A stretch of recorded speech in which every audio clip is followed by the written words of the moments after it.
You're back at watching What We've Learned in 50 Years with Matt and Margaret Paton.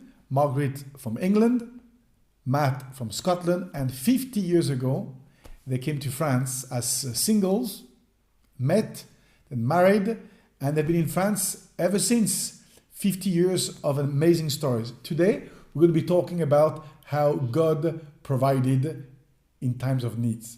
So we're going back 40 years ago in the town of Ghana in central France, where everything started. And you've got a story about chickens, right? Yes, we have a wonderful story about a chicken, because Matt had been doing up this old house and been using all our money up to do it, obviously, right. And got it. Suddenly we realised we hadn't got enough. We hadn't got enough for any sort of Sunday meal. And I usually on a Saturday morning went to this covered market where René sold chickens, and I bought a chicken for 10 francs. It was francs in those days. And so I went to the market and I thought, well, I can buy a few things, but I can't buy a chicken, that's for sure. Too expensive. Yes. So I went past René and she shouted to me, bonjour, Madame Marguerite. I said, bonjour, René. And so I passed her and she said, hey, come here. So I went towards her. She said, don't you want your chicken? So I said, well, I won't get it this week. So she said, look, here's one. I'll give it to you. So I said, no, couldn't do that. She said, you'll pay me later. And so I took it and I thanked her and we had chicken as usual. Quite a few weeks before, Matt had lent 10 francs to the gypsies. Which is the amount for the chicken. Yes, but every time they saw us, they avoided us. These gypsies who weren't very strong Christians. But that day, he went out, he bumped into one, and she said, oh, I've got something in my pocket for you. And she took out the 10 francs she owed. She remembered. She remembered, she hadn't forgotten anyway. So I took the 10 francs straight to René's house and paid for the chicken. Wow, just right timing. Just the right timing. Right people. Yes.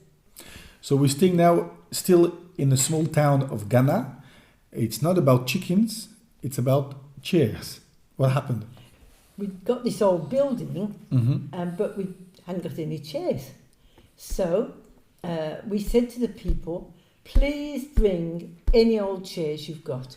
Any old chairs. Just go up into your attic, go into the cellar, find any old chairs, bring them. Bring them to the church. Yes. So in the end, we had all these old chairs in this old building. But there weren't enough and they were very old.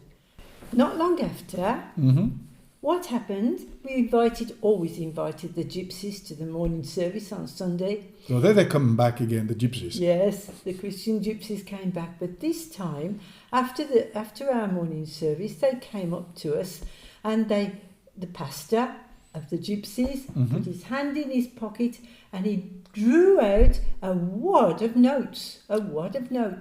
So he said, this is the collection this morning from the gypsies and how to buy chairs in your new church. So we bought 50 chairs with that money and that was there for a long while until the next pastor came and they eventually put modern chairs in. So you had enough chairs for everybody every week. Yes. Thanks to the gypsies. Yes. And what they gave you was a bit more than the 10 francs they owed you. Yes, that's right. That's right. So, Mom, what key or what principle from those stories, chicken, chairs, what key can we pick up today? The key is that God knows our specific needs and provides for them. That's a great key. For anyone listening, He provides and He helps us through. Thank you, Mom, for sharing these interesting stories. And we'll see you again on What We've Learned. That's you and Dad, what we've learned in 50 years serving in France.